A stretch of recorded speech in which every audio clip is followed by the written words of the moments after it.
हनुमान जी प्रभु श्री राम के परम भक्त है।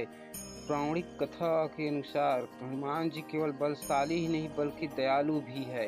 हनुमान जी इतने दयालु है कि अपने शत्रु पर दया करके उन्हें संकट से निकाल देते हैं। इसका अर्थ यह कि हनुमान जी केवल एक देवता नहीं बल्कि एक योद्धा भी है। ज्ञान बल पराक्रम के साथ एक योद्धा में दया भाव का होना ही उसे महान बनाता है। कई पौराणिक कहानी में इस बात का उल्लेख भी मिलता है कि हनुमान जी कलयुग के संकट को पार करने में हर उस मनुष्य की सहायता करते हैं जो भी हनुमान जी की स्मरण पूरी श्रद्धा के साथ करता है। बजरंग बली को चिरंजीव होने का वरदान प्राप्त है, इसलिए माना जाता है कि हनुमान जी कलयुग में भी सशरीर निवास करते हैं।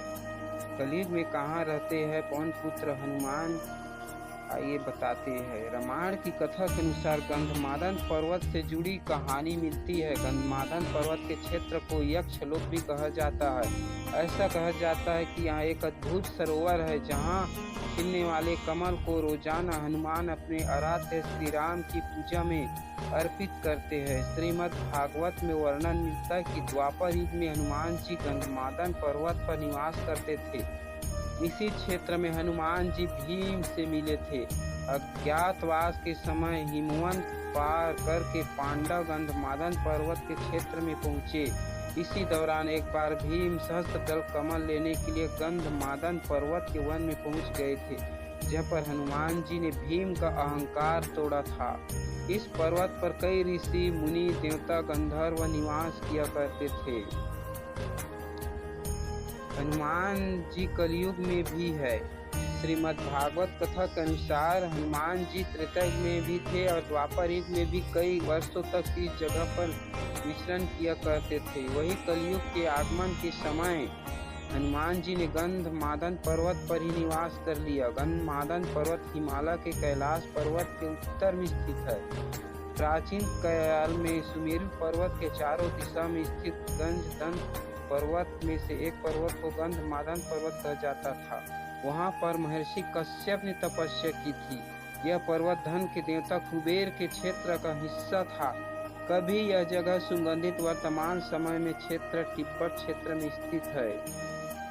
गंधमादन पर्वत से जुड़ी पौराणिक मान्यता की रामायण काल में हनुमान जी ने अपने वानर मित्रों के साथ यहाँ पर बैठकर युद्ध की रणनीति बनाया करते थे। वर्तमान में गंधमादन पर्वत पर हनुमान जी का एक प्राचीन मंदिर है, जहाँ पर श्री राम की प्रतिमा भी हनुमान जी के साथ विराजमान है। मान्यता कि हनुमान जी ने अपने भक्तों को दर्शन देने के लिए इस पर्वत पर रूप बदल कर आते हैं। इस पर्वत पर भगवान राम के पैरों के निशान भी है। कलयुग में भी कुछ महान लोगों को हनुमान जी के दर्शन पाने का सौभाग्य प्राप्त हुआ है। गोस्वामी तुलसीदास जी, समर्थ रामदास जी, भक्त माधव दास जी, नीम करोली बाबा, राघवेंद्र स्वामी सहित कई ऐसे लोग हैं जिन्हें हनुमान जी के साक्षात दर्शन हुए। मान्यता कि हनुमान जी के दर्शन करने के बाद इन लोगों को अद्भुत ज्ञान और आध्यात्मिकता की प्राप्ति हुई। कई पौराणिक ग्रंथ में इस बात को उल्लेख मिलता है कि हनुमान जी अभी भी संसार में उपस्थित है, क्योंकि उन्हें चिरंजीव यानी अमरता का वरदान प्राप्त है। हनुमान जी आज भी इस जगह पर जरूर आते हैं जहाँ पर राम कथा की जाती है।